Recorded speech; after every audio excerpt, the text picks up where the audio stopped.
Hello, Kayla. Oh, is it just us? So far, Well, good. But I don't know if you got my message, but I've been thinking about what we were talking about yesterday. yeah. And yeah, I think something like that can work. It just we would have to just work it out. Get an MOU together, talk about what needs to be done. Um, Ideally, in my mind, it would be nice to be able to, at least for the next couple of So years. wait. Before you say anything, let's Yeah. address that in a separate session because right now this is being recorded as a Oh, no, never CSG mind. and BTC call, right? I Yeah, just we want to don't make want to sure talk about you're aware. that. And yes, I do want to talk about that. And yes, we are trying to work together. And yes, we're probably trying to overthrow the world, that sort of thing. Yeah. So that's for the record. And you and I can work out the details separately. Yeah, yeah. I've already started looking at the addresses and everything, and Hmm. yeah, it's Yeah. awesome. Right. And by that, she means So addresses for replacing bombs, right? yeah, exactly. So This will get flagged by the NSA. I'm sorry? This recording will get flagged by the NSA. Oh yeah, right. Anyway, so how was Max last night? I know that you and I spent some time chatting, but who was he taking care of last night? Yeah, he was good. I just wanted to, pay attention to him while he was around. Of Um, course. and I forgot what we were talking about, but it was fun, like mom son stuff. In fact, I've got to talk to my older son, Damien. I've talked to him in almost a week, but I know he has a girlfriend, even though he doesn't tell me he has a girlfriend. And you know, you know how that goes. So yeah, it would be nice to catch up with my older son again. Okay, cool. Hey, hi, Hi, Stacey. Stacey. Welcome. Thank you. I had to move away from the computer. I could hear you, but I'm not always near the microphone. I just gotta finish. Hmm. Uh, Yeah. Okay. what? I only woke up like 20 minutes ago. So again, haven't checked very many things. One thing I do know you've been waiting for, Stacey, is to send out the announcement about Yes, the session we're going to have regarding Barry. right. And if you're okay with the picture you sent and the two sentences or so that you sent, then we can actually do that now if you want to do it Perfect. live. Yep. Let's do it. Okay. So while I do that, why don't you guys keep the chatter going because I'm going to be distracted bringing up All a right, give me browser and your 10 messages. seconds. I just gotta throw something in boiling water. 10 seconds. Yeah, no problem. I made soft boiled eggs. So I'm Hmm. hoping that they have stayed soft boiled. I haven't quite yet perfected the timing of soft boiled eggs.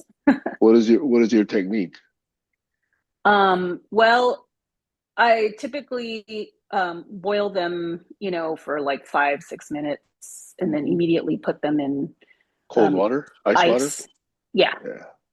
exactly. Okay. Um, so we'll see. Sometimes they actually become hard boiled eggs, but that's okay.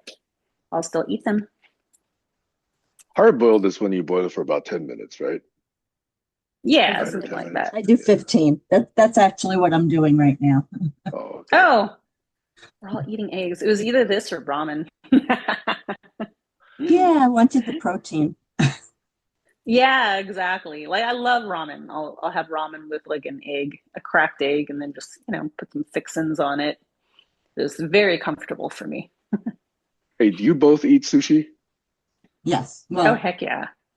Do you like I I eat fakes. I eat like like middle of the road sushi, like sushi that's cooked. oh, yeah. not Like the raw fish, in other like words. shrimp tempura sushi, or Oh, okay. All right. Mm. I could eat I salmon eat raw. both. Well, you familiar with the kind of eggs that they give you? It's kind of like kind of semi-sweet, but it's like a Ew, cut up omelet no, that's sweet. You don't remember that? I don't. Ah, okay. It's typically served in like yellow wedges. They cut it into like a sharp point, and then it's like a trapezoid.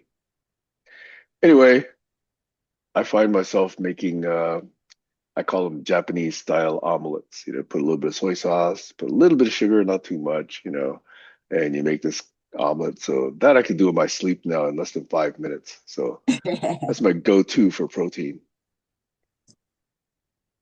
Well, I don't want to eat a lot because I have a party and there's going to be a lot of food, but I need to get something in my stomach. So, Uh-huh. Ooh. Okay, Kayla, so how here's is a the question. grant going? Okay, go Because ahead. I'm sorry, I am interested in knowing how the grant is going. Um, especially, I think my interest, I mean, aside from me being interested in Kayla's success and all of that, I'm especially interested in in programs for like young men. Oh, well, I submitted the grant because it was due on Tuesday. And so we made it into a cohort style. Um, I mean, we would be considered an emerging grantee. So the emerging scope of the grant wants you specifically to start small. We can't ask for more than $750,000. Um, and so we made it into like a cohort where there's up to 25 participants, and we would have it be a 10-month cohort. And right now, like hopefully we'll get funded. I'll know at least, I'm guessing by the end of August, so by the end of this month, because the grant actually is supposed to start September 30th. Ah, okay. Yeah. Well, fingers Yeah. crossed. Yeah. It took a lot.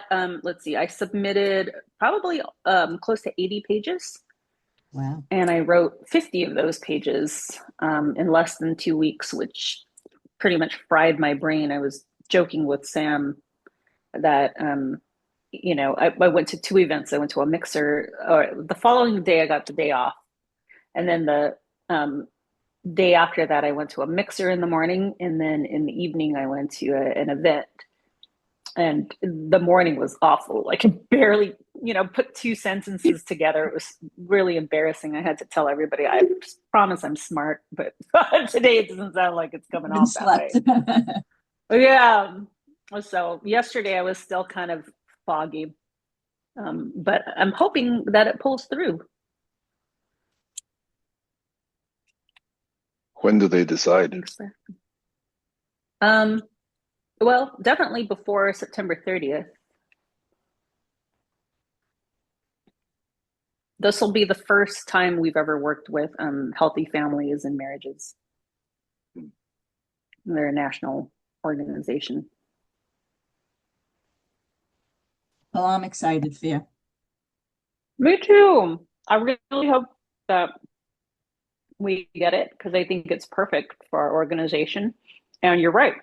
I think it's time to address young men and kind of help them through this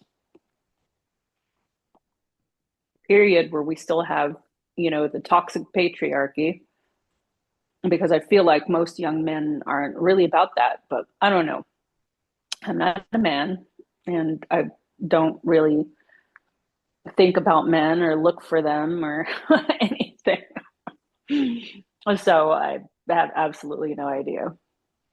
Well, I've been starting to use the word grooming as it pertains to MAGA boys because Mm. I think somehow, like, I've been listening to a lot of stories about like women who've been victimized. And of course, it's really, really important to hear the stories of the victims. But I think that we're doing us all a disservice by not really delving into the minds of these men who support all of all of what's wrong in the world. How else should I say it? Um, but I think if the community, if there was something in the community that was there to catch them before they fall into these like MAGA type circles, that would be good for all of us. And that's not to say that whatever programs get developed can't be utilized by females as well, because Yes, yes. I mean we hopefully we'll move in that direction where we're working for the benefit of all children. But at this point, I mean, it sounds counterintuitive to not deal with the victims first, but in a way, you deal with them, but there's 20 more behind them because you haven't stopped the system, you haven't fixed the system that's causing it in the first place. Yeah, absolutely. It's funny how the concept of supply and demand doesn't reach far enough to recognize negative things. Right. My hope is that, by starting small, that we can scale this to something that's larger. But at the same time, a part of me has always favored the smaller groups, the smaller cohorts, because I'm really excited at the possibility of an actual cohort where we have at least 20 active participants. That's 20, you know, men that can bond and learn together and grow together and hopefully take this. I'm hoping this makes such an impact to where they can take this, for the rest of their life. And it ripples. Yeah, absolutely. I just feel like, smaller settings, cohorts where everyone's kind of stuck together for 10 months, is a huge relationship building opportunity. Yeah, I couldn't And agree more. I feel like we really need to also outreach correctly, Mm-hmm. where we have, it's almost like in a perfect world, we have 50 applicants and we can select the 25, obviously based on need, but also based kind of on on who they are. And, I don't know. That's just like, I find that smaller cohorts mean a lot to me, Mm-hmm. as opposed to being in a huge, big group where people come and go.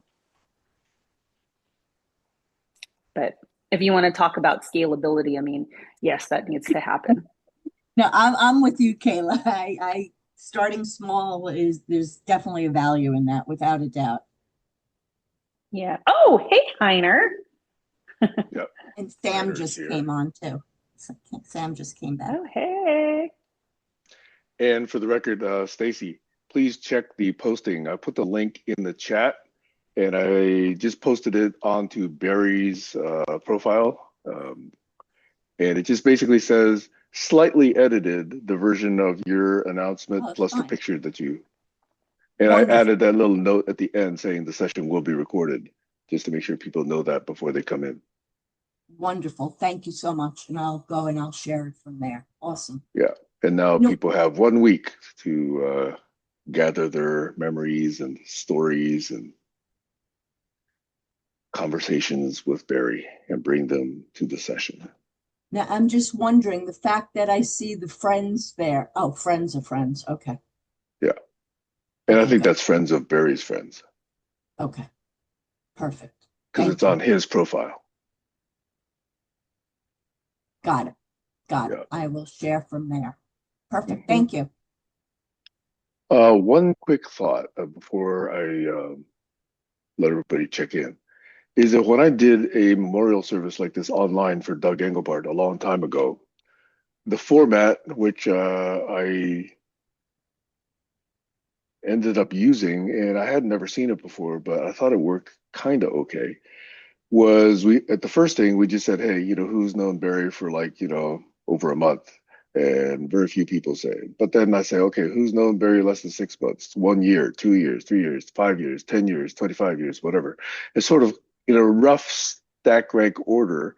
And then the people who knew him the least, got to tell their stories first. And sort of by the end are the people who've known Barry all their life. Now, this worked with Doug. That was particularly effective. I don't know if you want to do something like that because a lot of the real life friends of Barry already gave their talks, in the memorial a couple weeks ago. So anyway, that was something I was just wondering whether you might want to consider or whether since people have given their stories already, that might be too much structure. Over. For me personally, it would be too much structure, but I'm open. Okay, good.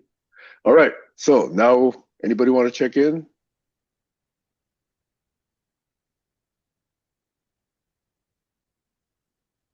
Heiner, are you there? Yes, I believe in structure, but stepping out of the grid and zooming in and out and having a structure or superstructure in the background. So anyway, maybe we can merge on whatever Sam proposes.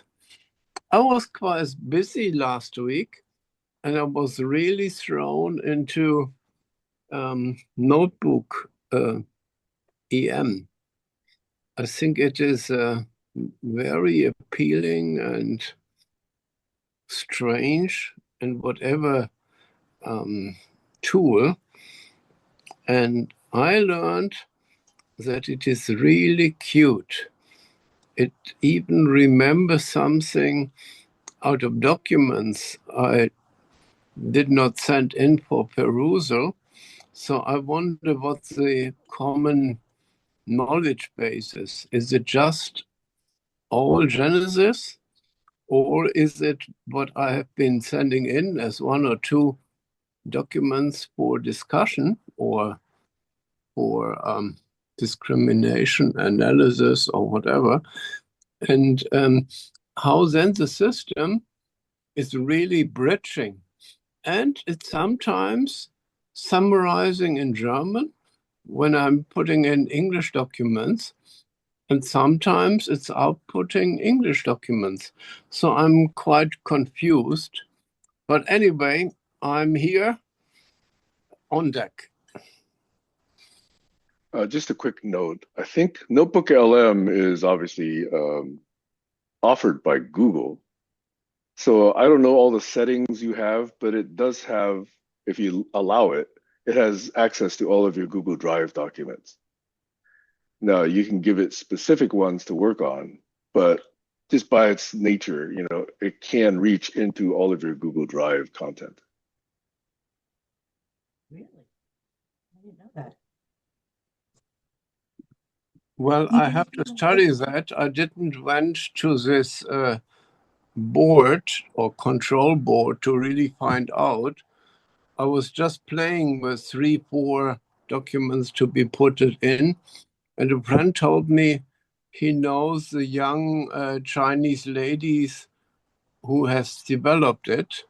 So I'm still waiting for a contact from there. Anyway, it makes us think, even when we are old and gray already. And that's a good thing, hopefully. Of course.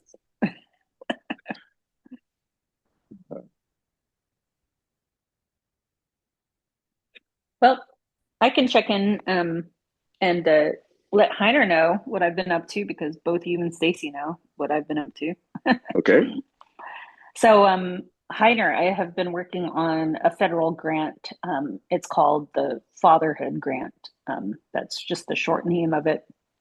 And my organization hopefully will get selected to,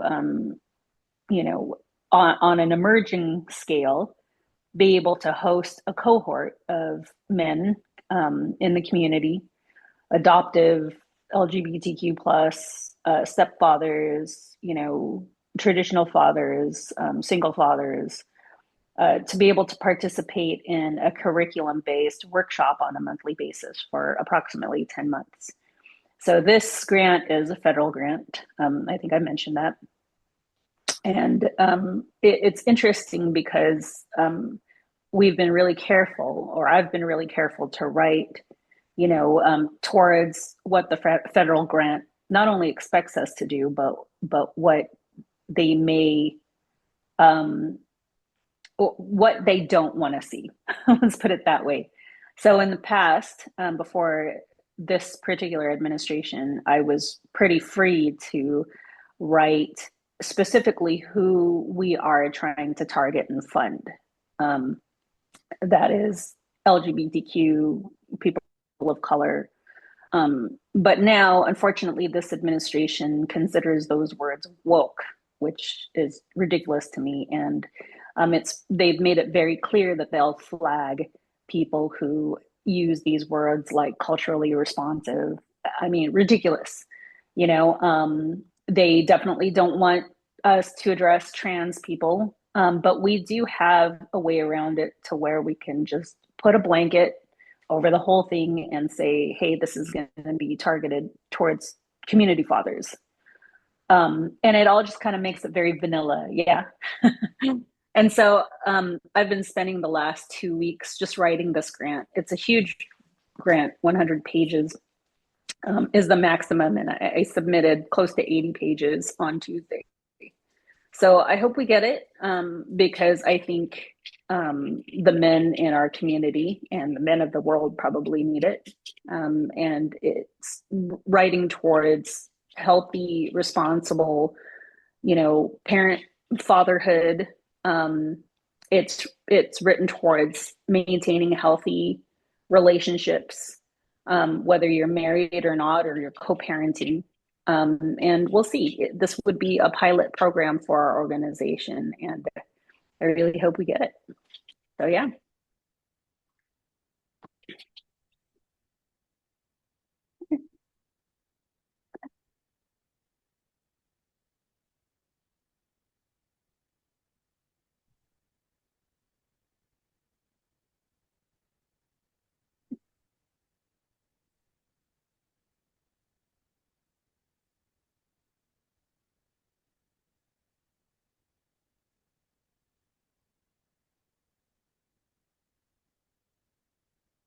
Oh, I thought it was frozen, but I guess not. Here you go. Come on. I'm trying to give my dog a part of my egg, but she doesn't want it. It's strange. I'm skipping my check-in. So Sam, if you had a topic and after everybody checks in.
Is everybody okay?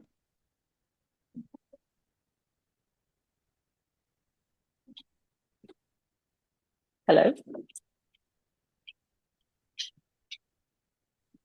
I'm around. Okay. All right. I thought Sam had a topic. Either his mic is not working or he's doing something. Sam, we can't hear you. Oh, he has audio problems. Ah, I see. Okay.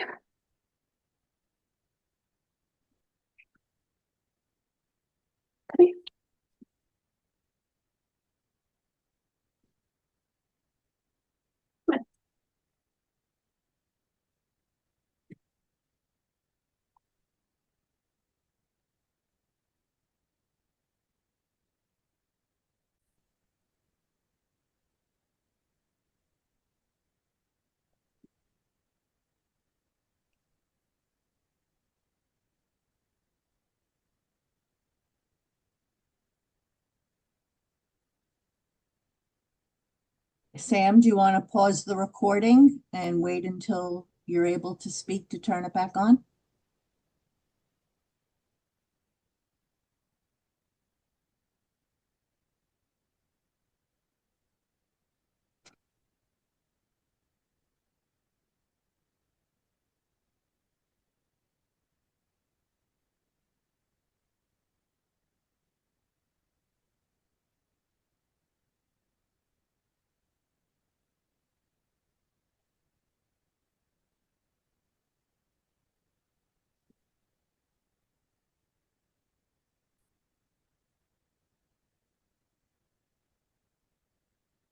Testing, testing, testing.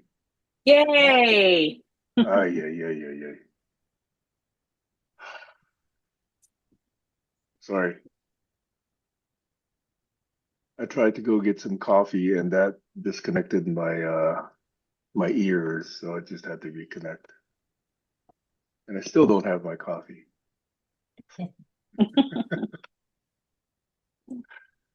Anyway, sorry, Heiner. I think I disconnected when you and Kayla were talking about Kayla was updating us about her proposal, which I think I did hear originally about, but I missed whatever follow-up you might have had today. So my apologies. So Heiner after didn't say that, anything. was there another topic? No. No, we were waiting for you. Oh, sorry. That's okay.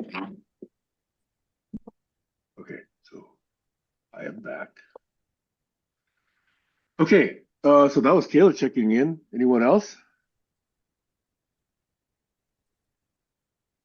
I'll check in briefly. Heiner, yesterday, ich spiele die Geige. So anyway, I was at a friend of mine hosted a little porch concert.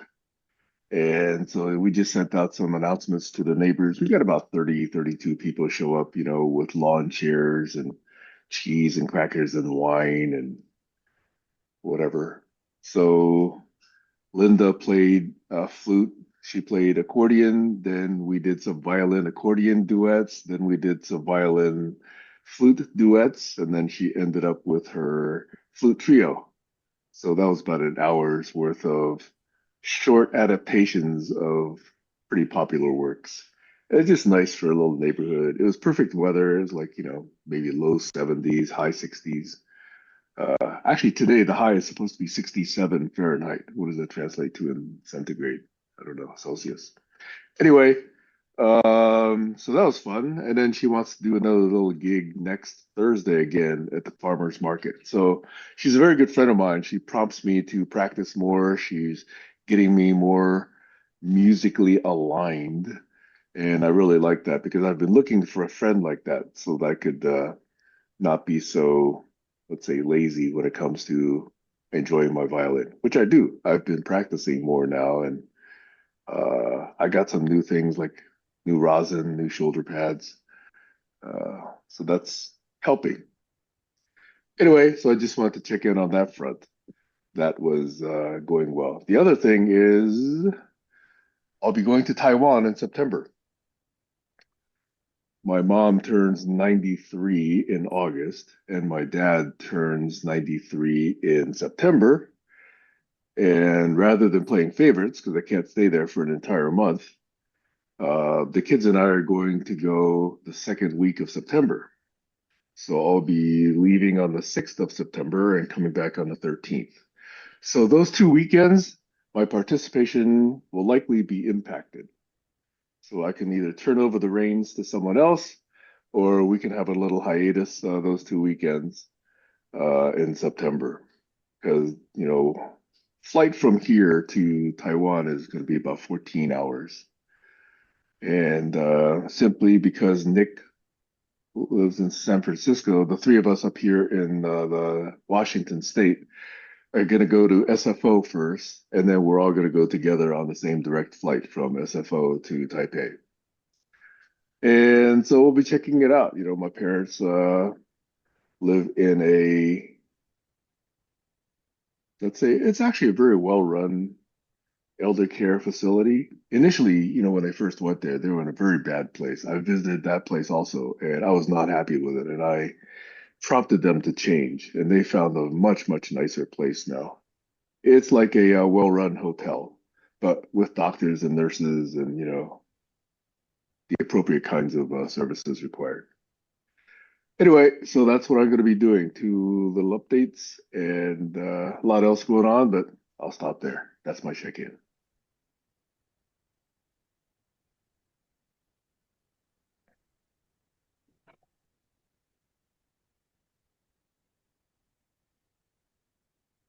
And at some point, I may attempt again to go and try and get some coffee, but I'll try and not have the audio turn off this time.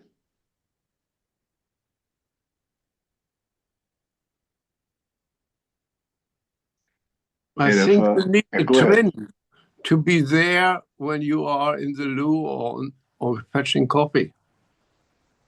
Wait, say that again. Sorry, I was speaking when you started speaking. I think you need a twin, I need an avatar. Yes, I need an AI a, avatar right here. a co-moderator or whatever you call it. Oh, that's interesting. I could try and put together an AI agent that pretends to be me that runs a Zoom session. Or you could just hire somebody to bring you coffee.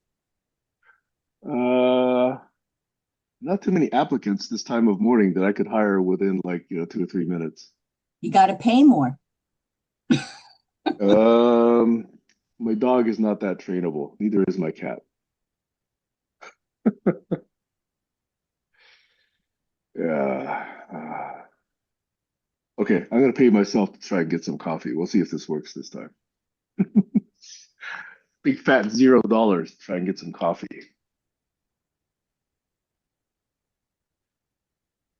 Testing, testing, testing, testing. I'm downstairs now. Did Am you I have a still? topic? Did you What? have a topic that you wanted to discuss today? I have some. I was waiting for people to check in. I skipped my check-in.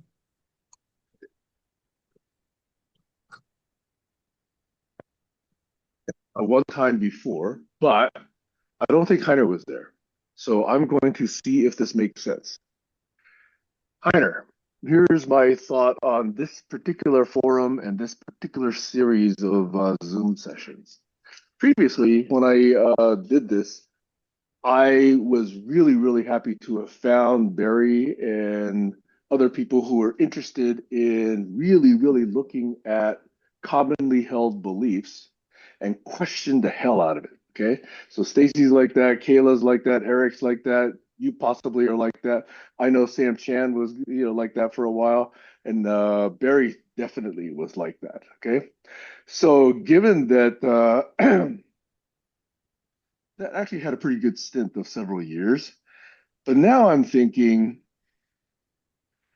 there are other influences on interaction, interoperation, collaborology thoughts. And in particular, I was interested in now cultural issues, because now that seems to be top of mind, given the current zeitgeist and what passes for culture these days. So I was looking at how does the context, the culture around us, affect what is commonly accepted as good practice. And let me give you a few examples, right? Right now, even as Kayla was speaking, cultural norms are under attack.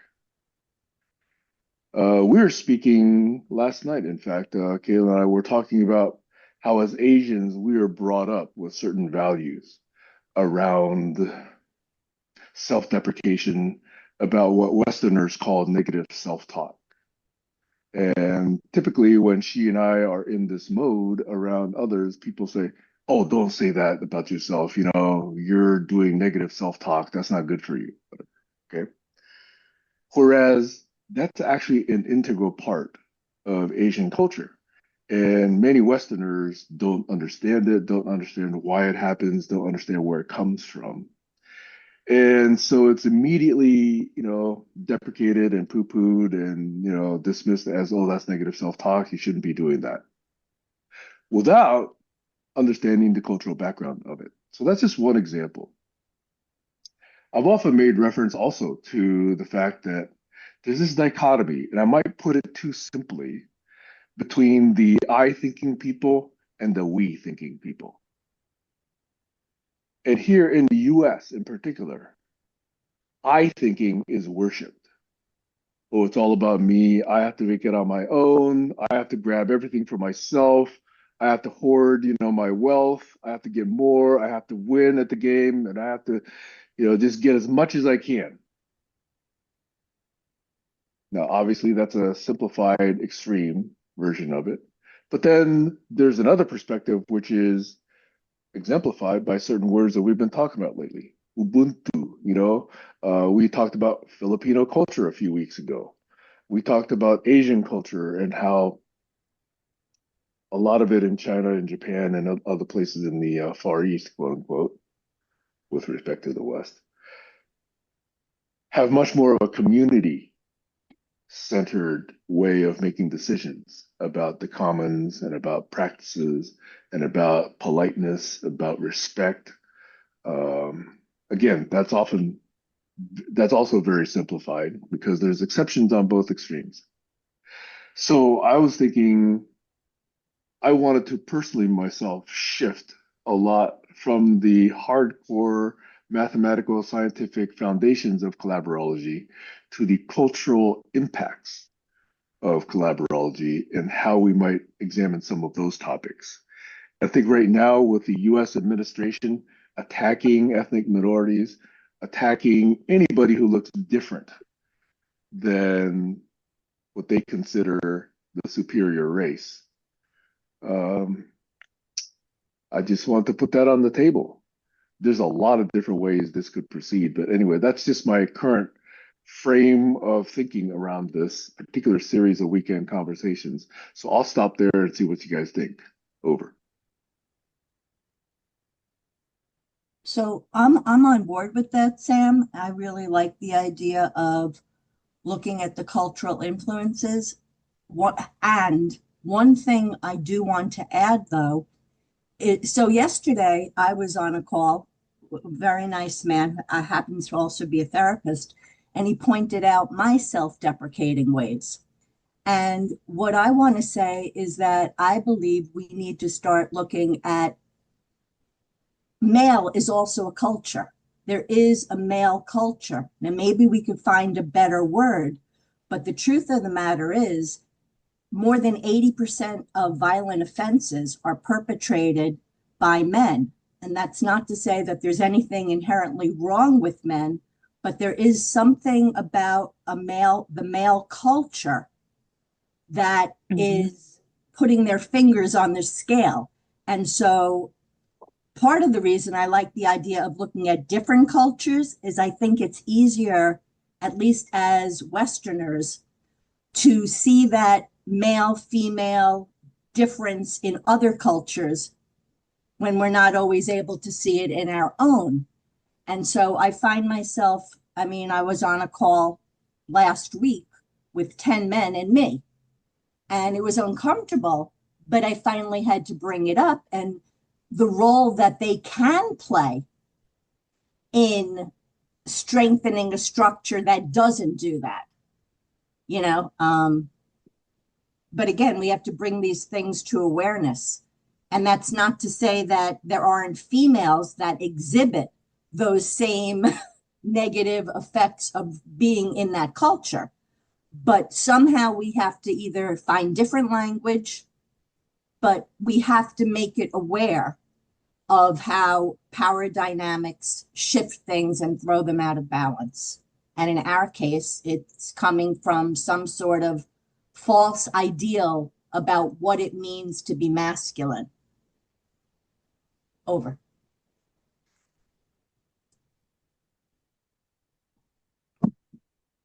I totally agree with you, Stacey.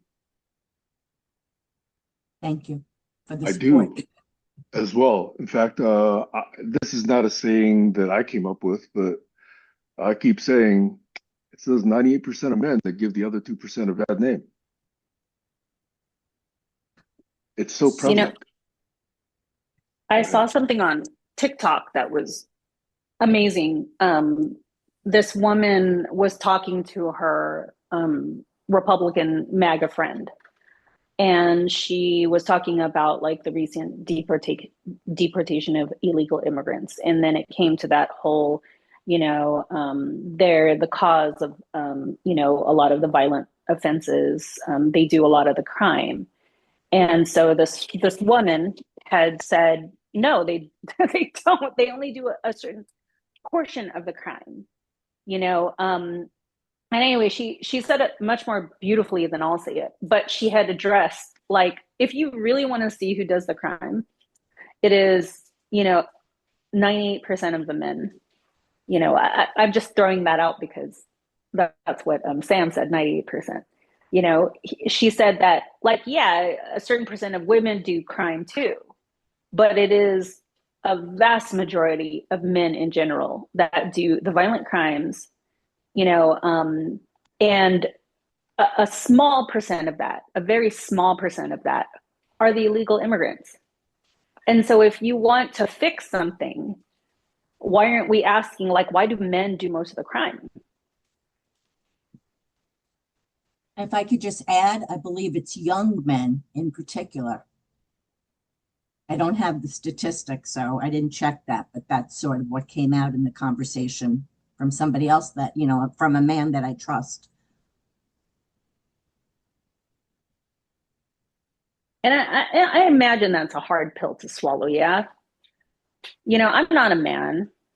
I clearly grew up a certain way, to where we kind of, it's the social norm. Ah, yeah. I was just telling Sam, like, oh, yeah, I'm getting harassed again because I'm losing weight, and it's stupid. Because I was like, first of all, I shouldn't be harassed, but it's my life. From when I was a kid, I was harassed, assaulted. Until maybe last year when I finally was invisible because I was of a certain BMI, and a certain age. But now that I'm losing a little bit of weight, suddenly, like, oh, okay, suddenly it's okay to harass me. It was never okay to harass in the first place. Yet why does it happen? Why is it a social norm? Why are we blaming immigrants in our country for problems like this? Why aren't we asking those type of questions? But when it comes to culture, like Sam, just going back to that, I completely agree with you. I mean, there's just seems to be a lack of acceptance of, the beauty, and the diversity that the world holds. And I was telling Sam, when I had my one-on-ones with Doug Breitbart, he absolutely hated that I self-deprecated. And a part of me was like, what's wrong with that? What's wrong with if I want to be humble? I know I am. I'm not going to sit there and like tout myself as like, oh yeah, okay, yeah, I know who I am. I know what I'm capable of. I know what I do, but it is a part of my culture, and I don't think it's a bad thing. I wouldn't want to go up to a young woman where, like, you go up to her and you say, oh my God, you're a fantastic hip hop dancer, or you're beautiful. And she's like, oh, okay, thanks. Not really. Like, okay, well, I think you are. Is it so wrong to just say, okay, well, if that's how they think, great. Not instill in them the Western culture of, no, you shouldn't say that to yourself. You know, people grow up differently. Over.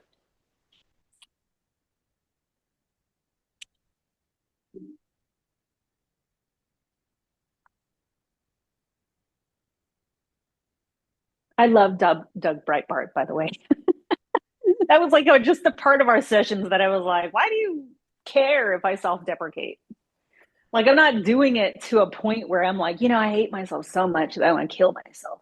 No, I'm just, self-deprecating in a very small way. But it doesn't mean that I hold these strengths. That, it doesn't mean that I'm doing myself any type of harm. Over. I think for me, it's more about truth. It's like my mother always reminds me, take the credit, take the blame. If you can really see things accurately, then you should be able to say, well, yeah, I am really good at this, or I'm not really good. If it's true, if it's true, I mean, I can definitely attest to the fact that people will have a better response to you if you self-deprecate. But do I want to allow other people's response to me to dictate my behavior? Mm-hmm. Sam, you mentioned that yesterday. I was talking with Kayla about how I don't think people in the East lack an awareness of what they're good at or what they're not good at, but they do self-deprecate in a sense in order to see what reaction they get from the person they're speaking with. Mm.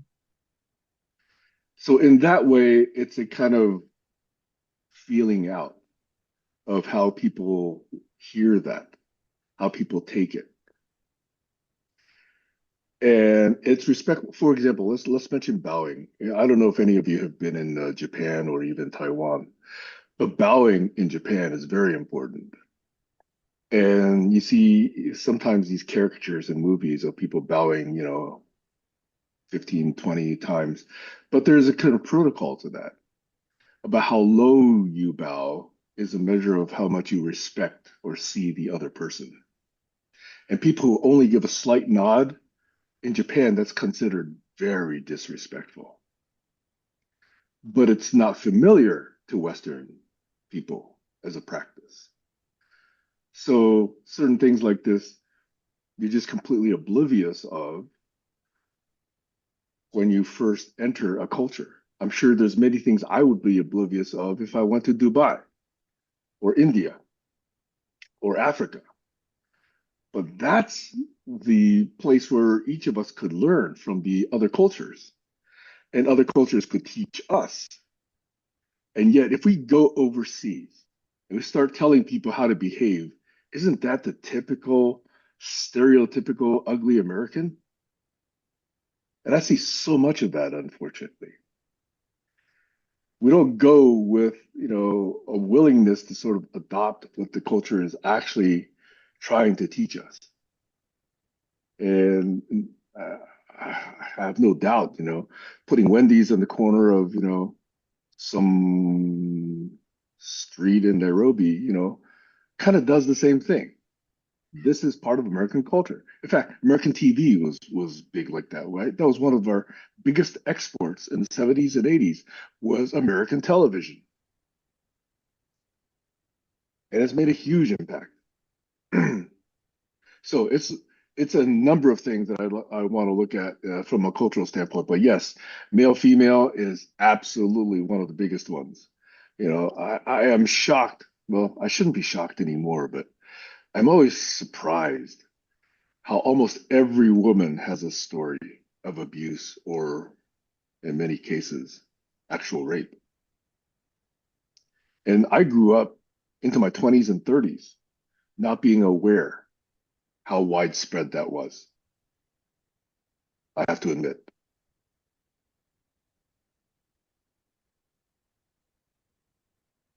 It would be interesting to look at all the cultures through that lens and also, I think Gail is the one that pointed this out.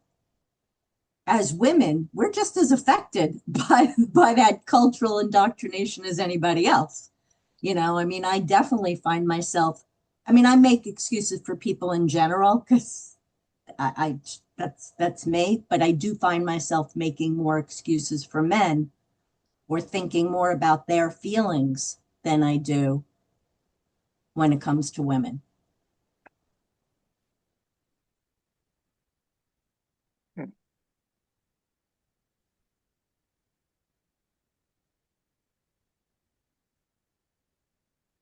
I would like to hear. Go ahead. Yeah, I just wanted to add one thing that isn't a male-female thing. I think I make more excuses for people when I think they're not as capable of something. So I just want to say, so it's not necessarily a male-female thing. It's more of an expectation or maybe how powerful I think somebody is. I'll have less patience or tolerance for someone that has a great deal of power. So I just wanted to say that. Go ahead. Kayla wanted to hear what Heiner had to say. Yes.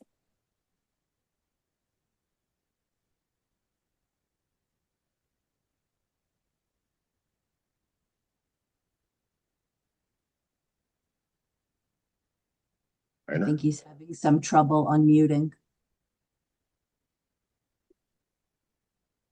Heiner, did you hear the question?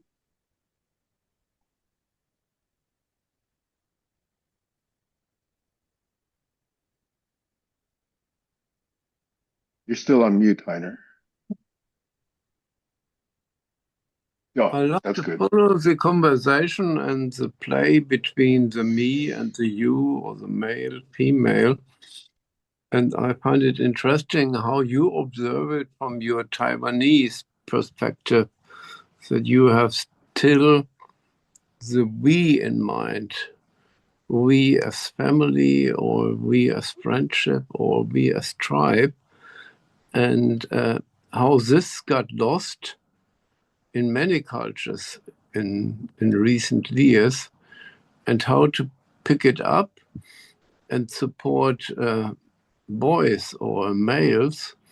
What I hear in the voices of you two is, I think, important, because it's the education of young boys. And when I looked into the Arab culture, how they were raised up and are in charge later even of their mother and everything, regarding them high, but Oops, sorry. still totally confused and in a very mixed and controversial mode. I think the issue of how we educate our young boys is very essential.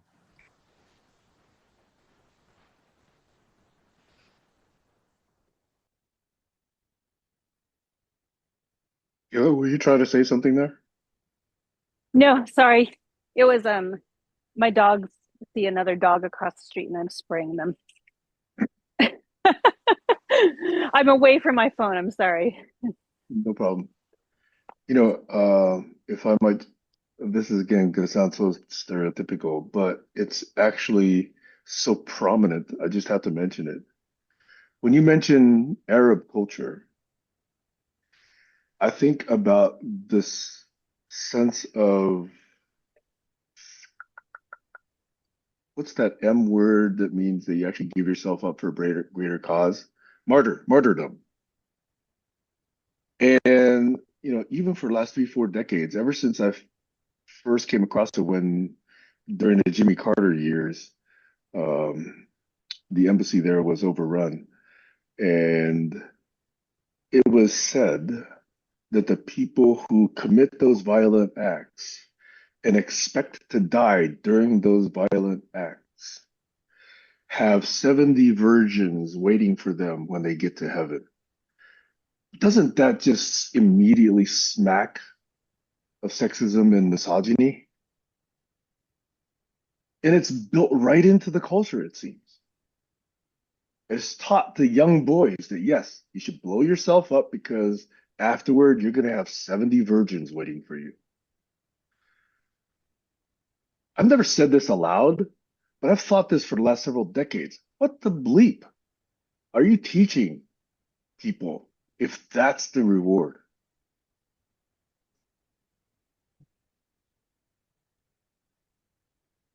Wow, I don't I, get it.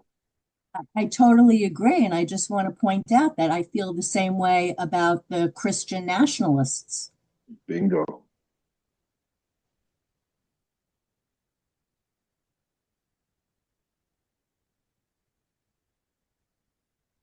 So Oh, I don't know as much about religion, but if they're truly looking forward to the apocalypse, they should have no influence on the way society is run.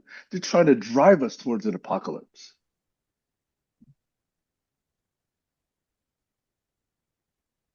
So for me, this is very relevant in the US because I mean, I fully believe that the whole like abortion issue and all that, it's only about control. Um, Same with some of the economic, what's the word? I can't think of the word. But the direction that we're going in is really, to me, about the controlling of women. And that's why I'm so like, I really will not let go of this Epstein case because I mhm. think that the strings connected to this go across cultures. It taps into everything. And again, it comes down to property, our legal system. I mean, it's all wrapped in one very matted ball. I'd have to agree with Heiner on the education portion of it. That's exactly why I've decided, we really should go for that fatherhood grant. There are three grants in the Healthy Marriages institution. One of them was for youth, one of them was for um, adults who are already either married or in some type of relationship, and then one of them was towards fathers. And immediately I was like, yeah, you got to go for the one that's specifically for men. Because I agree with you. I'm so sick of it all. I really am. You know, I tried to be kind of passive about it because I understand. Don't get me wrong. I love men. I think it's great. I shouldn't say just men, right? Just people in general. I have a high regard for it, but I'm getting really sick and tired of the these toxic patriarchies and the way they're thinking. I mean, I'm 50. And I'm pretty sure like women who are older than me probably feel the same way. Just tired of it. It's disgusting, and I don't understand um, why there's still so much men hold still so much of that power. That they're the ones that are actually ruining the planet.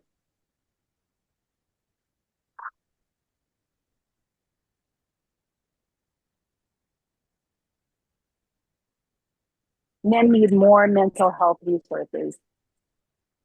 We need it because we're victims, but men need it because they're fucked up. I'm sorry. Now I'm being really blunt.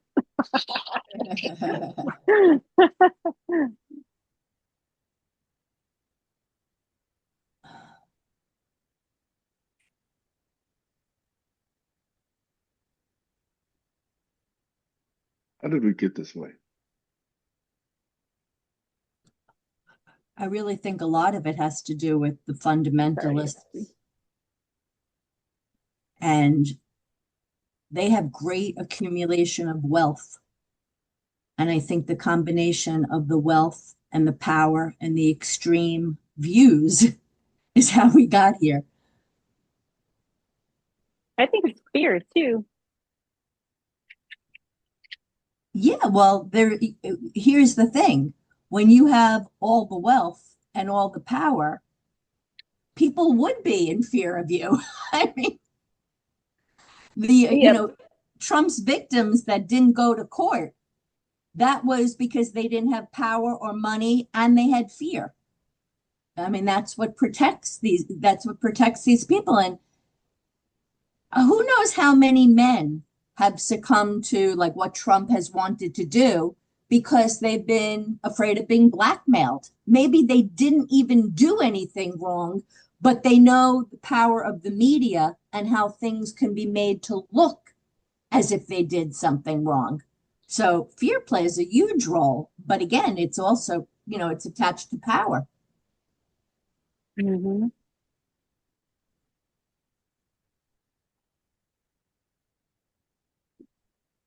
But I'm sorry, most people who are very toxic masculine don't even realize that they're doing it.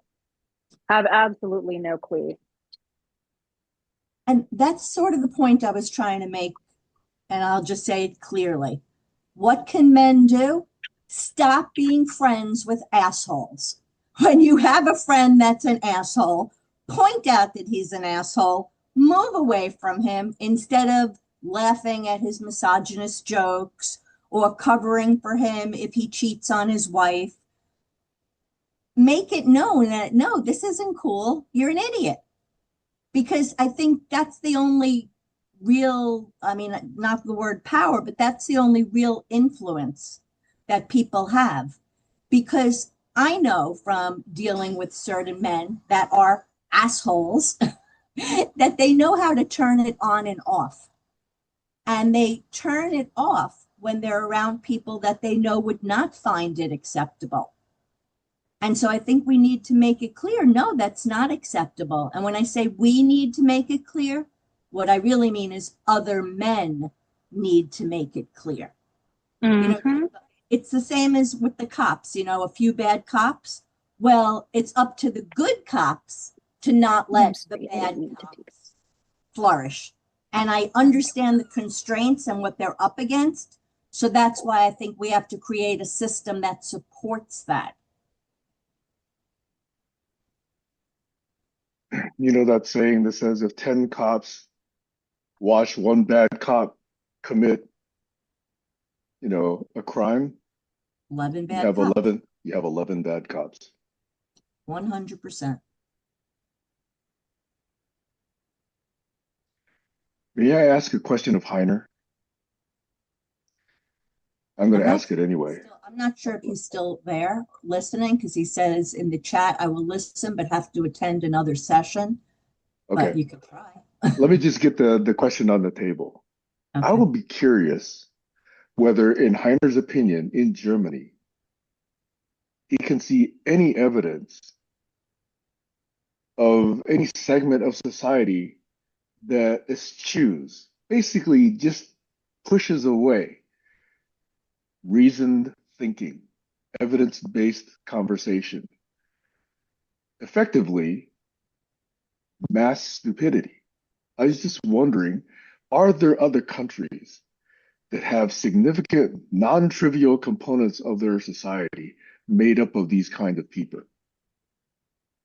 I think the last 10 years have shown us that there's just an undercurrent of a massive subculture in this US country where it was just bubbling under the surface. And Trump just let it just erupt. I'm wondering whether this exists in other countries. Because listen, if I'm seeing evidence from other countries, like villages in Africa, of people seeking help because they need funds to be able to pass the entrance exams to the next level of education, and they're yearning for that. People know elsewhere that education is a way to improve their lives and those of their community. Because I know that once they pass those exams and once they pass those courses and once they get those degrees, they're starting businesses like, bakeries or, whatever they can do. And I see this in a lot of places around the world. And yet we have too many complacent people here in the US. So anyway, that's my question of Heiner, but it's a more general question to other people in other countries.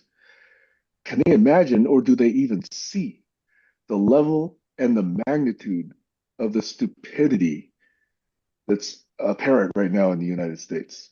Over. I think the second part of what you said, do they even see, is a big piece of it.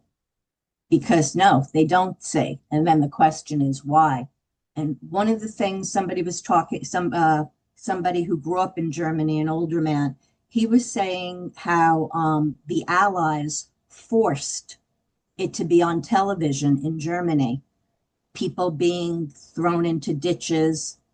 I mean, like just horrible. I don't even want to go into the horrible things, but that the Allies forced this to be on TV. So as a child, he saw this on TV. And what that does is you can't turn away and say it's not happening. And at least in our country, there are people that don't believe that certain things are happening. And so, yeah, you're going to act differently because you don't believe it's true anyway. And, I was saying how, like in restorative justice, one of the things that happens is that the perpetrator has to sit and listen to the statements of the victims. And I think that that is so important to have to hear the effects of your actions. I don't know if I once mentioned it here, how I think I did, how my father-in-law once said something that made me cry, and I used to hold in my tears and not let people see that they hurt me. And then I realized, well, I don't know if I realized it or how it came to me, but I recognized that that was just protecting the person that hurt me by not letting them see my tears and how they hurt me. And so I just like first of all, I couldn't help it, but I didn't hold myself back from crying. No. And it shook him. And I kept getting phone calls from him and his wife throughout the night. Oh, he didn't mean that. He didn't mean it. So again, I stand by the fact that there are young men who have put up these shells. And I do believe that there's a heart inside.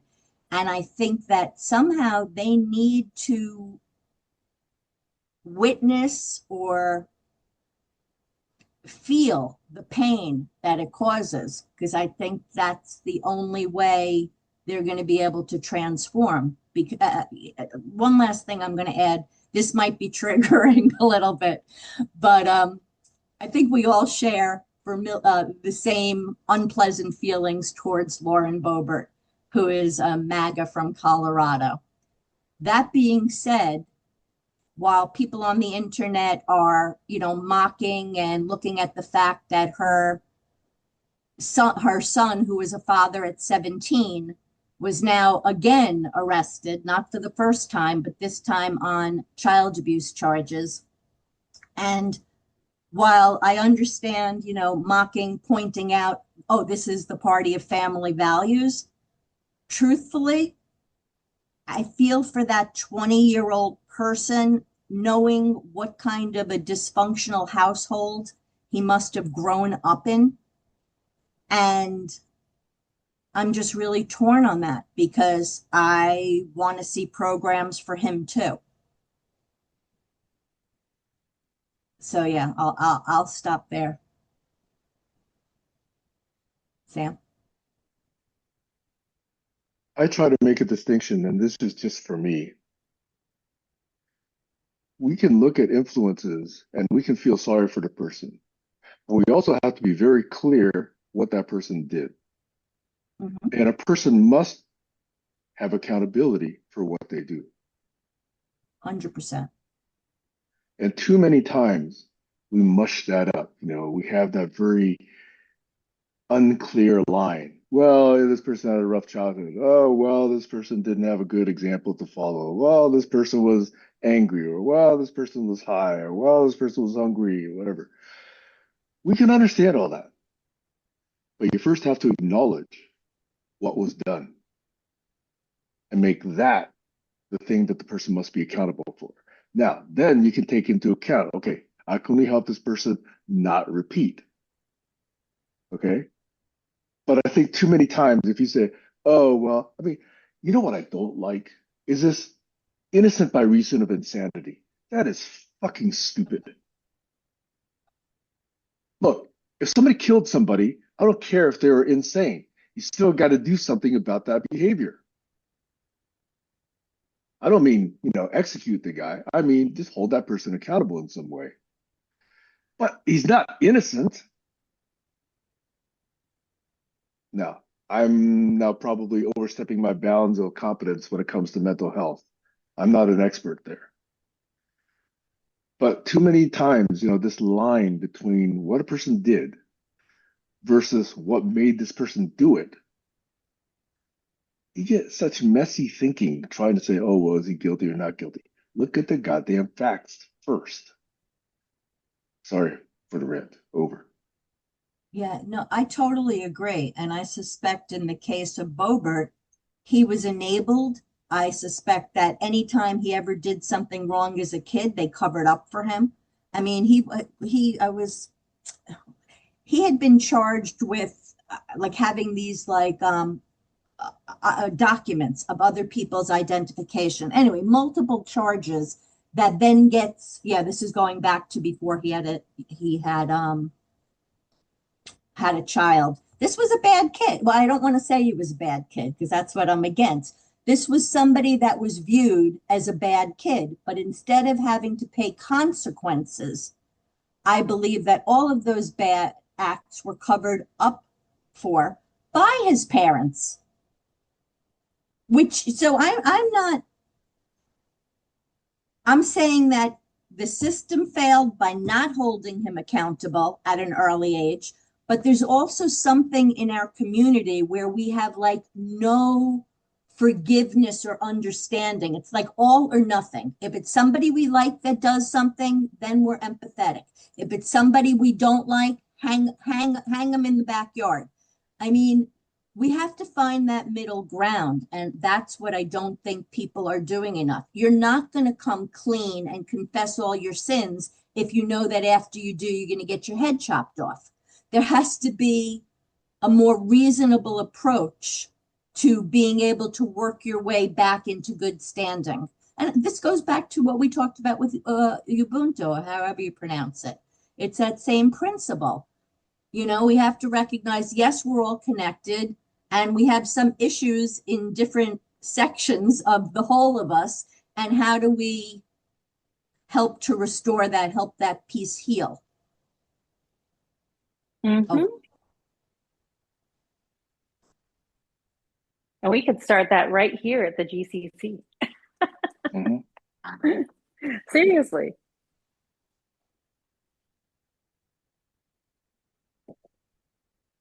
Sam?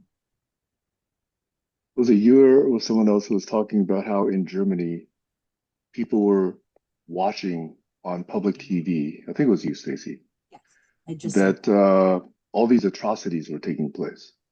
Mm-hmm. There is a documentary I've mentioned before. It's just 13. It's over an hour long. And it's not enough, by the way, because there needs to be much more.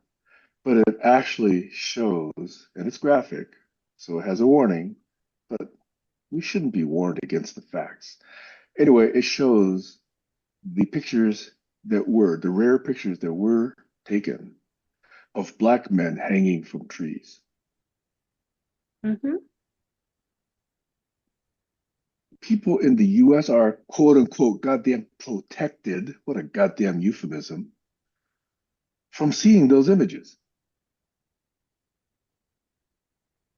If every person in the US actually saw what happened, even just those few images that were taken, you wouldn't have this argument, oh, that didn't happen. This is way before AI generated imagery. Mm-hmm. And Can I yet, bring up? yeah, please Oh, do. sorry. Can I bring up? Wasn't it Emmett Till? Yeah, Was that his name? yeah, The young. He wasn't even a man. He was like a boy, huh? He was like yeah, 14 yeah. years old. Hmm. He supposedly whistled at a white lady, and they fucked him up a good one.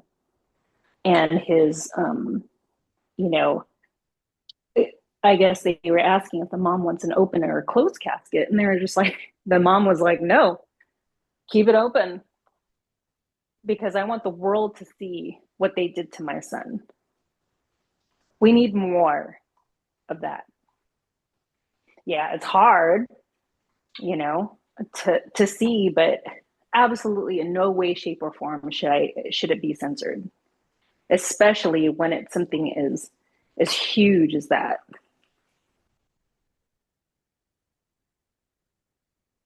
Even the pictures of, young black girls trying to go to school and being taunted and mistreated by the other white kids.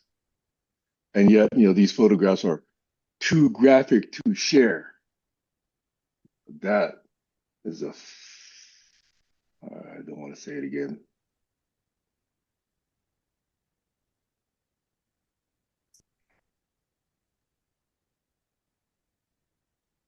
And, that's the irresponsibility of the media and of journalism. These are facts. Facts must be shared. If you're protecting people from facts, that's what's led to the slippery slope.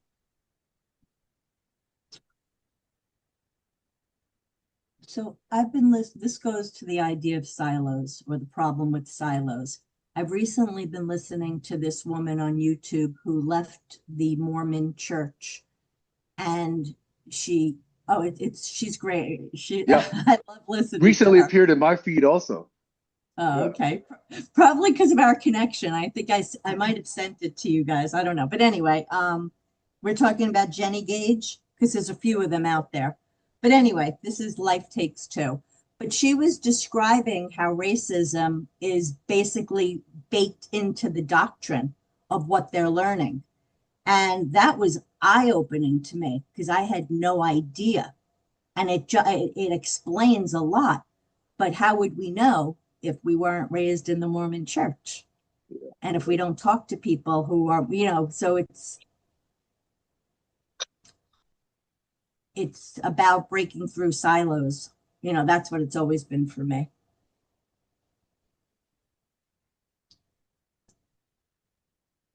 And, they intentionally keep it very secretive. They know that the public doesn't want to see what they actually do in private. Now, I don't know much about what's the other secret society that begins with M, very Mason. large? Yeah, the Masons. Mm-hmm. They have what, 30 plus levels where you have to basically graduate through before they actually tell you, what's what at the center for. Gail was telling me a story about how she was recruited to be a rainbow girl. I've never heard this term before, but as early as elementary school, they identify certain girls and recruit them to become part of the Masons. And the initial group, it sounds like Girl Scouts. It's treated almost exactly the same, but they're called rainbow girls. And that's where the grooming slash indoctrination starts. I don't know if you've ever heard this term before, but I never have until Gail told me that she was recruited into that when she was in elementary school.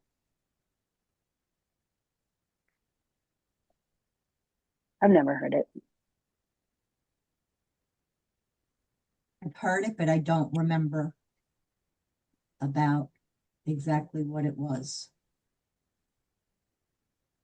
I will say that while I understand that there's great value in having certain things that are just like for women, like female colleges, while I understand that, when it comes to the early stages, I think that when we're separating boys and girls, we're going down the bad path. I really, really do. Yeah. To me, that's my red flag. Yeah, absolutely. Yeah, going back to culture and tying it to men, I think you asked Heiner the question about, is there in other countries or cultures that you've experienced? I would have to say the Polynesian culture was a positive experience for me, a positive male experience and a family experience. There is a certain level of respect that you're taught from when you're very small, to bleeds into adulthood where women are respected and revered. And, yeah, perversion that goes on, and they have the same problems, you know, as anybody else in society with rape and assault and lots of violence and abuse. But there is that core family respect from good families that will not put up with any type of men disrespecting women, especially when it comes to public.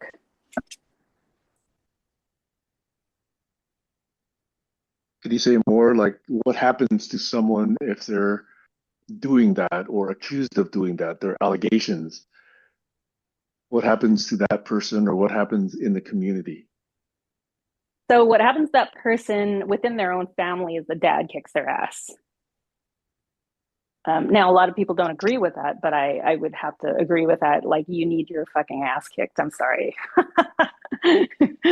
You know, what happens within the immediate community is, especially depending on the severity of it, if it's domestic violence, if it's rape, then the elders, they will bring it up in the community among everybody, you know, which has its damaging effects. You know, that's when, you know, a family could potentially be ostracized. But if done correctly, like for instance, in a Talanoa session, you might be able to repair over time that relationship between that certain family, that certain individual and whatnot, and the community. Otherwise, there's just, it's clear as black and white. You don't do that. Now Are there here, reparations? yeah, there are, you know, amends that you would make to the actual victim, you know, of the family. There are like somebody can get outcasted straight up. You are no longer a part of this tribe, you know, because there's clear rules, you know, and that's where I think it becomes a bit problematic, you know, because the person who can be kicked out if they haven't learned, you know, why they're being kicked out, if they aren't taking accountability, they might come back and wage war against that tribe, against that community. They might gather, you know, depending on their influence, they might gather a group of people to, you know, talk about the tribal elders, and that's how war ensues. But yeah, I mean, in that particular community in the islands, that's how it's taken care of.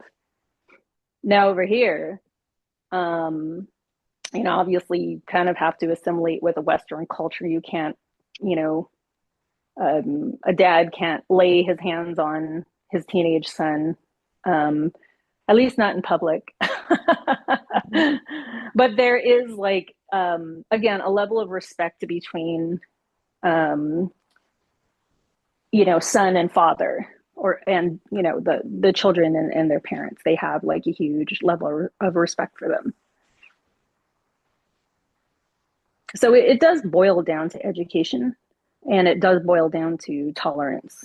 You know what, that has to be crystal clear. None of this BS that we've been experiencing with the Epstein files and our current president.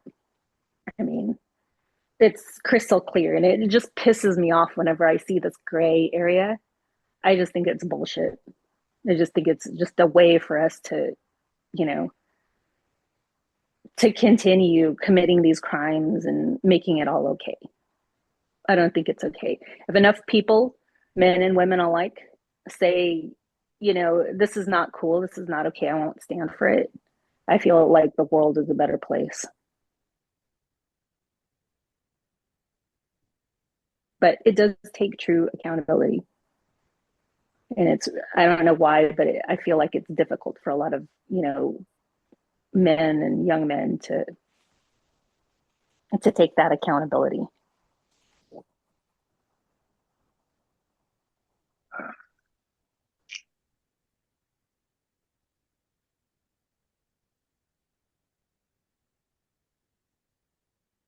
How do I say this politely? I can't imagine any other society or culture where the pile of evidence that has been gathered around the felons associations with Trump, the pedophilia, the child trafficking, the rape allegations by dozens of women, the actual conviction of Eugene Carroll against Trump, where that mass pile, not to mention the 34 convictions on fraud, uh, etc. I don't imagine any other country or society that would take a look at that and say, hmm, I'm still okay with what he's doing. I'm I'm I'm not convinced. I can't imagine that taking place anywhere else. Over.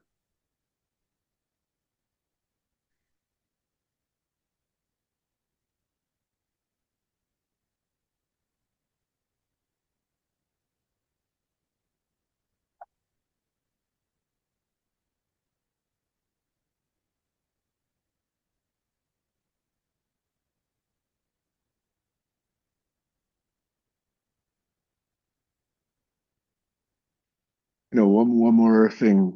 This could have been part of my check-in. This past week, I sent a message, Stacey, you saw it, to the OGM group regarding a admittedly, clickbait article about how the 2024 elections were essentially stolen using electronic means. And the means that was identified with actual, documents that looked semi-authentic, because I didn't spend the time to research all of it, was that the file that said, here's the cryptographic authenticity of these election results was removed. And that removal meant that any fraudulent election result file could have been sent and it would have been allowed. It sounds minor, but to me, it's huge. And the fact that, this is not the only report that I've seen that suggests that, the election was stolen. There have been many reports of people in states far away invalidating tens of thousands or hundreds of thousands of ballots simply by challenging them. Now, why does this relate to what we were just talking about? Because the level of criminality by people who want to hold on to power at any cost, the cost of their ethics, the cost of their integrity, the cost of their, alignment with truth. I suspect even the cost of any shred of self-respect means that they hold the clutches to power as their number one value. And that is like the ultimate toxicity to me. Yeah. Have we ever seen women do that? Probably not. There might be one case of an empress in China that I can think of, but other than that, yeah, I can't think of any others. I'm not familiar with, Arab culture. There might be some there. I don't know. But I think it is toxic to have such a desire for power that you compromise everything else about yourself. We call those people mentally ill. Yeah.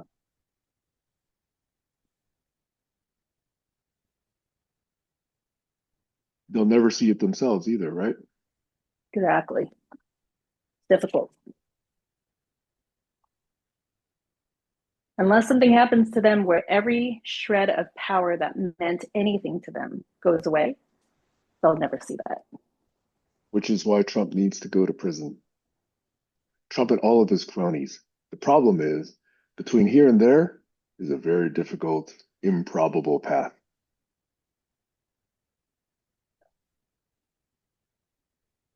Because who's ever pulling the puppet strings has done a masterful job at setting up the system so that this can take place.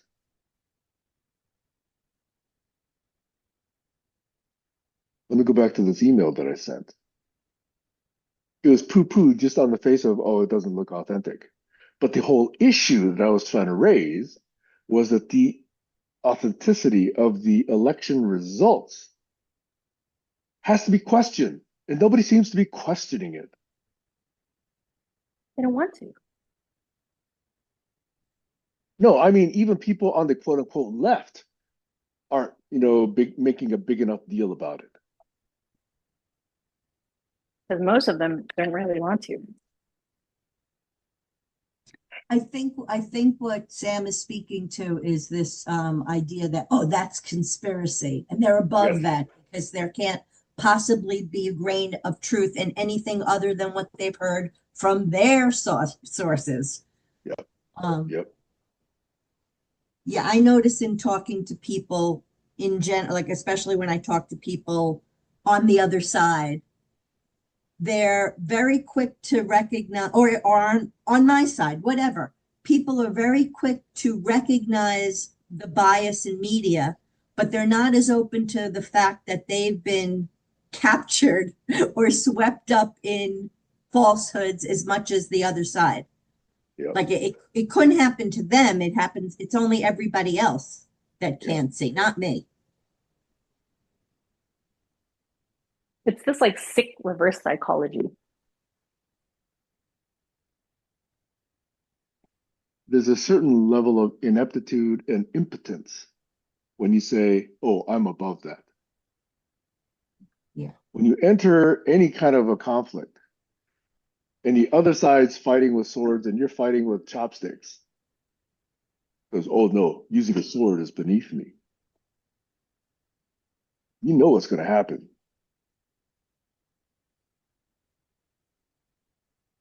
And that's what the left does. Excuse me for putting it this way, but the left has cut off its own balls.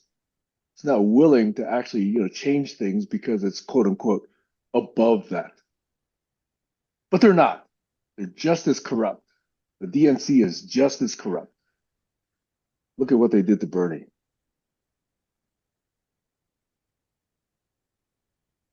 So when I say I can identify the corruption on both sides, obviously I get a lot of pushback on both sides.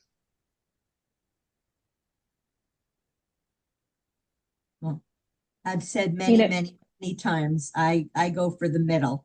I prefer talking to former Republicans who had genuinely different ideas than me, but they're former because they're willing to say, no, I'm not going for that corruption. I'm not going to be an idiot and be fooled. Like, so I really do like people in the middle. We do have different opinions. We just haven't had deep enough conversations sometimes to recognize that we have different opinions. And then I don't know that we handle those disagreements in the most productive way that we could. You had that, what was that term? Fractal collaborology? Quantum collaborology. Quantum collaborology. Yes. Okay. Yes. I think that's a great term to start with just in defining it and build out from there because I think that would be so useful. Yeah. I thank you guys both for helping the conversation get to that place. And I'm going to go back to that session and see what read.ai has said about it and then use that to write it up. You reminded me that's a good thing I have to do. I will do.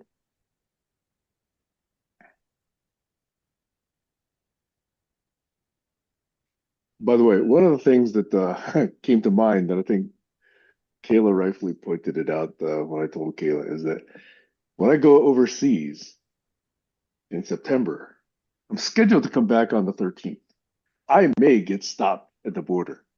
I may get stopped during customs or whatever they call it. ICE may say, no, we checked out all your postings on Facebook and no, we're not allowing you back into this country. That is definitely probable. mm-hmm. Just want to, go on record with that. You think it's probable or possible?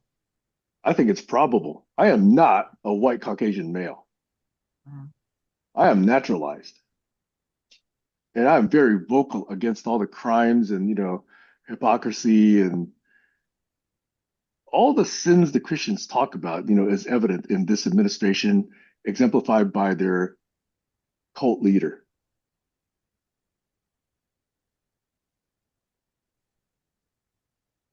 So are you going to And take certain precautions? no, if they stop me, you know, I would love to be interviewed by Rachel Maddow or Stephen Colbert or Jon Stewart or John Oliver or Seth, but I'll definitely write it up and I'll definitely circulate it and I will definitely, be happy that let's let's let's make it. I'll just be another statistic, obviously, but I don't mind. I don't mind being singled out. I don't mind being the brunt of this cultural change. Yeah, but you don't want to spend weeks in detention before that happens. Do I? You don't, trust me.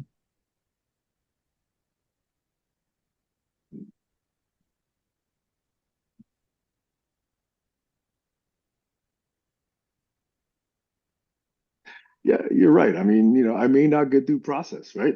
They're not granting due process to most of these people that they're deporting.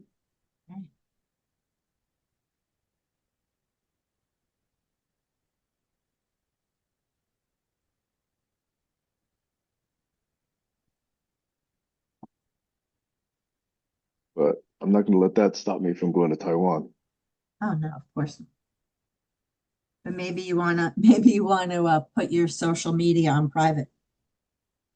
Nah, I don't want to be that cowardly.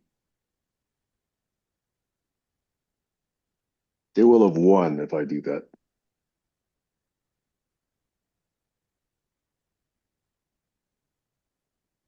In fact, I'm going to publish, very clearly what the dates are. And if after that date I am all of a sudden silent, you'll know what happened.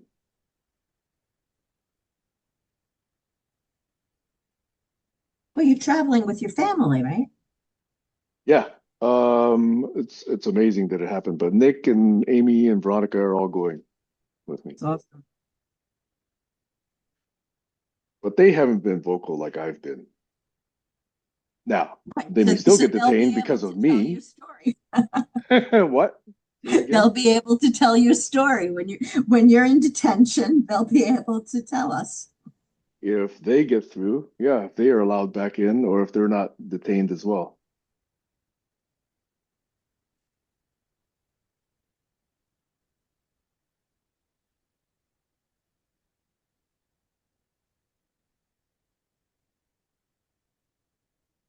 Yeah, I may end up in a Venezuelan prison.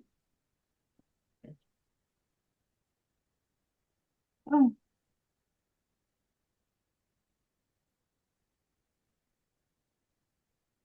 In which case, it's been nice knowing you.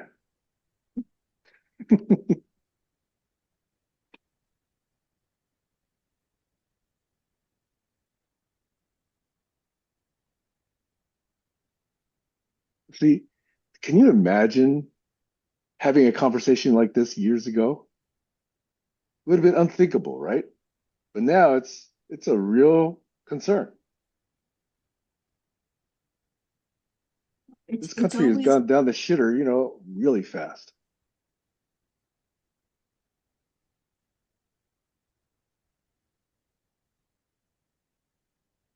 Sorry, Stacey, I think I spoke over you. no, that's okay. I'm just thinking about what you said because in a strain, my first comment was going to be, it's always unthinkable until it happens to enough people. There's Hmm. always people that those things have happened to, but nobody believed them. So part of me is thinking, well, it needed to be this terrible for people to see, because when it's a small minority, people don't believe it.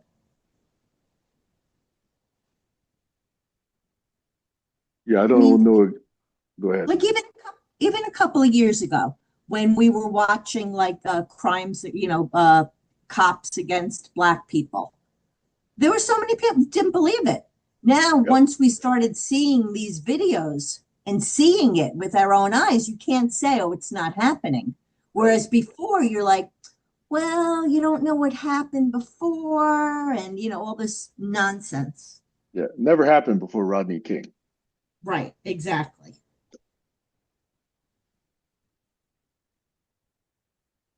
Yeah, I'm really seeing the power in TikTok and why it's been banned in other countries. Like it's a lot more clear to me now than it was. You're on TikTok, Stacey? I'm not on anything which other than Facebook, which it's on purpose, but it's also a problem because I can't connect to these people. I'm considering doing TikTok. I'm considering it. Wait, what happened to Oh, TikTok? Did they actually get acquired by some US company or are they still a Chinese company? I don't know. Remember the threat I'm that it was still going to be on it. banned from the US because it was Yeah, Yes. I Chinese? remember everybody was saying goodbye. It was funny. I knew it was gonna be like, oh, it did like less than 24 hours. It came back up. I still don't know who owns it still. Is it still Chinese? I hope so. I have no idea. Yeah, policies change in a matter of hours, and it's been doing disarray to everything, including the market, which has caused me some grief as well. But that's just a side effect.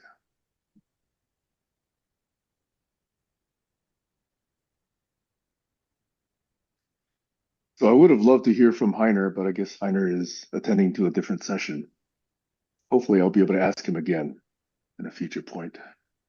But can you imagine other countries, other societies where it's evident that so many people are just beyond reason, or just beyond facts, or so, transparently stupid? I can't imagine it.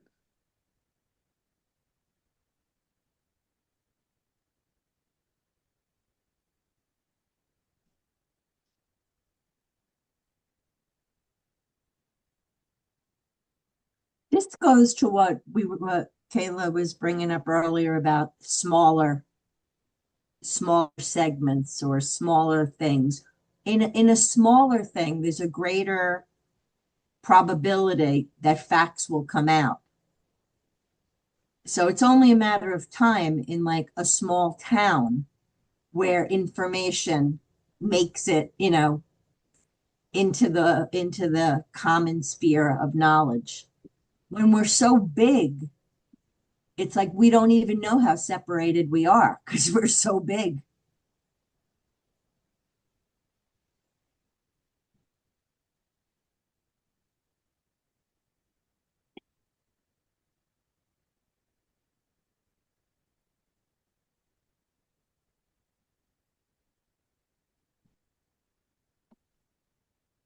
Somebody was I took it as a criticism.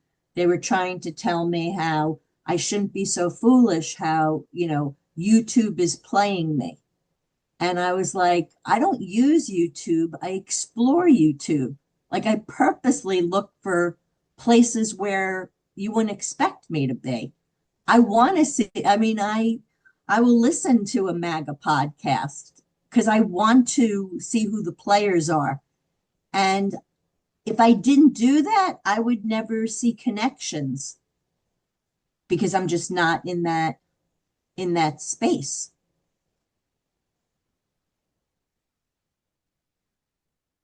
I'm being played too because there are certain things that I've tried to post to Trump supporters and to MAGA groups.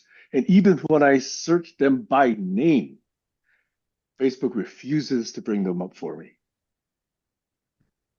Well, since you bring up Facebook, and I didn't feel like dealing with it, but I got this one thing, and it had to do with the Israel Gaza kind of thing.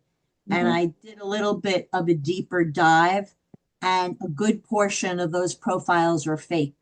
The most disgusting ones with the most disgusting, divisive comments, they're Hmm. fake profiles. Hmm.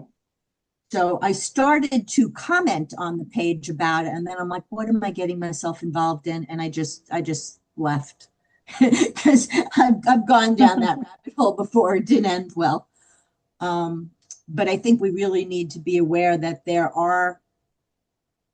we are being driven towards violence and towards othering of each other. Mhm.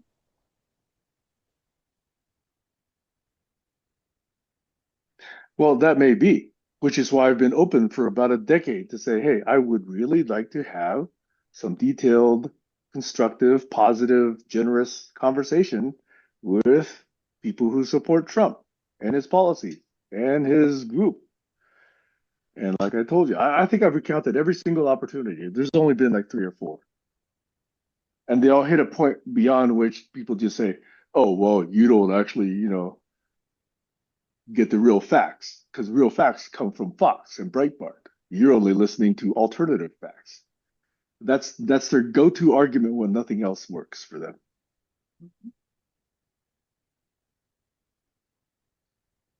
One even admitted that his own daughters, he's got three daughters, don't talk to him anymore because he's so extreme as a right-wing supporter.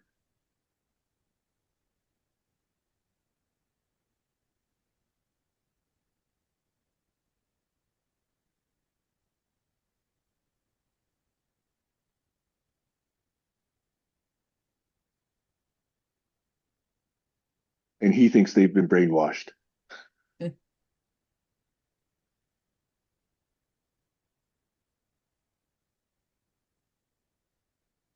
again, this person had no defense when I said, look, you've got daughters. Do you want their pussies grabbed by Trump or any of his supporters? He had no response.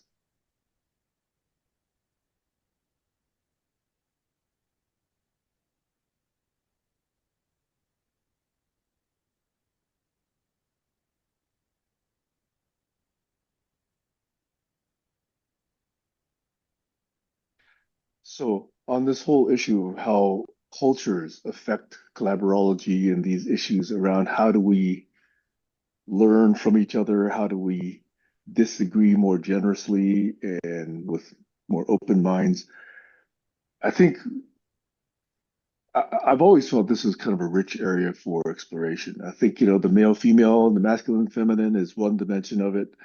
There's what I've also mentioned, which are the ethnic influences. I think there are educational influences and values influences. I think there's, I, we kind of dichotomies, that dimension there. I think there's all kinds of ways that we could approach this. And of course, they're all intertwined. But I do think that this is interesting fodder because even just today, I think we've brought up a number of things that were worth bringing up, and I think we've not delved into any of them sufficiently deeply. So I don't know what you guys are thinking, but I think this is a one way to have some rich conversations going forward.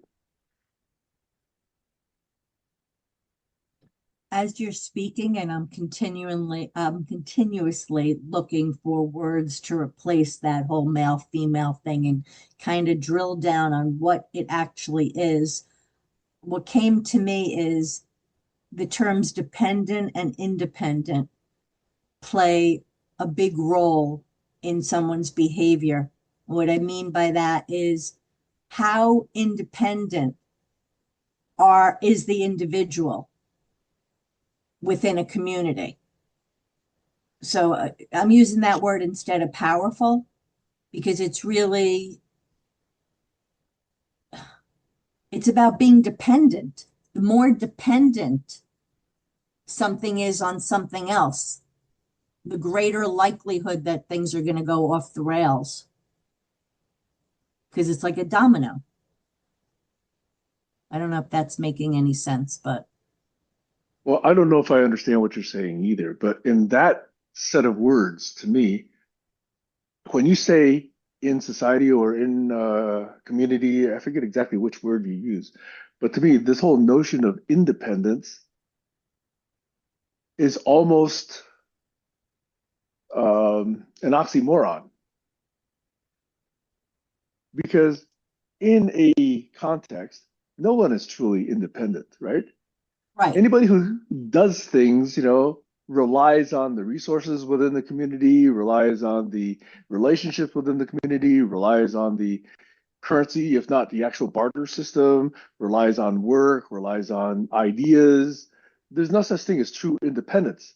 But people that say, oh, well, I built this company, therefore I should get the lion's share of the profits, whatever. And that's how these billionaires don't share, in my view, respectively, the contributions of the rest of that community slash company. Let's take Musk. Musk would be nowhere without the founders of Tesla. He'd be nowhere without the true engineers behind SpaceX. He'd be nowhere without the engineers behind the Boring Company. And yet, because he had that, emerald mine wealth that he started with, that he could buy influence into these companies, the others are not recognized, at least, from a capital standpoint, from a revenue standpoint, from an income standpoint, because he's massively skewed the compensation model. Look at every billionaire that's ever, been created. It's clearly going to be the same way. And I'm not just talking about in the US, everywhere else. Mexico, China, you name it, billionaires have always played that game. And people who are just trying to be smart slash, scientific slash engineering slash, contributing with their skill set, they're not into learning the ways that they can play the capitalism game because they're truly trying to contribute something worthwhile, something really valuable, okay? Not just leverage. And that's where capitalism has gone so wrong. It does not recognize where value comes from. Right. And I was thinking about those words as being on a continuum. So, for example, if you're, living hand to mouth, you can't decide to take the day off in an act of protest. So that's sort of what I meant. But if you're more financially stable, which would be more towards the independent end of the spectrum, then you can make decisions a little bit differently. I'm saying that there is a tie-in.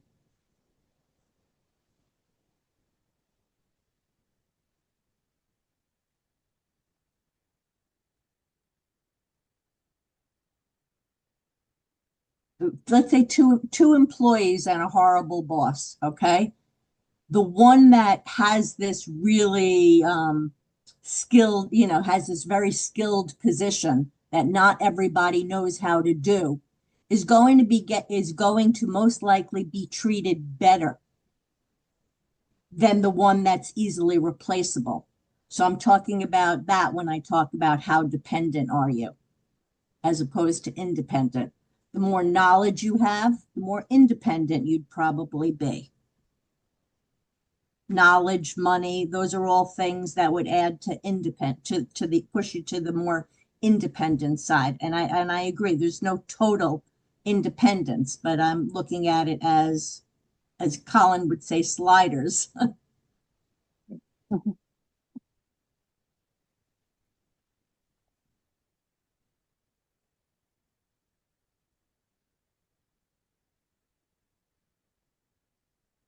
Anyway, I have to get ready for this party I'm going to, so I'm going to sign off. And hopefully I'll see you guys tomorrow. Is I'll it give some 11? thought to, Oh, What? 10. And yeah, sorry. it's 5 minutes till 10. Anyway, I'm hoping each of you give some thought to this suggested shift I'm proposing and laying on the table for how we bring up topics here for these conversations. And I'm not entirely committed to it. If you guys think something else would be effective, but I think it's something that, at least for today, has seemed to have been fruitful. I can write up a proposal for that. Cool. Make it less than 100 pages. Yes, for sure. I don't. I don't ever want to do that again, but if I have to, I will. As long as I get paid, right? Bye. But I I'll will see write what a I get paid. proposal for free. All All right, right, Sam. guys. Looks like Heiner is saying Thanks. goodbye as well. Okay. So And then I shall on say other goodbye. topics, you and I can have more conversations as well. Okay. Yeah, yeah. I'm excited. Cool. I can't wait to bring it up to you. Okay. All right. As soon Talk as to you you later. like.